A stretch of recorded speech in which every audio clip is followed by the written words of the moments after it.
ज़रूरतें तो हम सब की पूरी हो रही हैं, परेशानियां तो हमें तकल्लुफात के अंदर मुब्तला की हुए।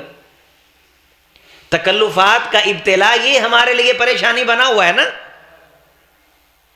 अगर मेरे पास ये हो तो मैं ये कर लूं, मेरे पास ये हो तो मैं भी बेटे की शादी पे ये करूं, और जो ही हाथ आया कुछ, आपने तकल्लुफात की इंतहा कर दी। और जो सादगी पसंद है, कनाअत पसंद है, तकल्लुफात से बचता है, उसे मुजरम बना दिया गया मुआशरे का। वो बेचारा बच्चे बच्ची की शादी करते वक्त अगर तकल्लुफ ना करे वो शर्मिंदा होता है। ये मुसलमान मुआशरा है कि यहां रसूल की सुन्नत पे अमल करना नाउज़ बिल्लाह शर्मिंदगी बना दिया गया। क्या ऐसे है नहीं? क्या उस बंदे के लिए ये शर्मिंदगी ये किसने क्रिएट की है?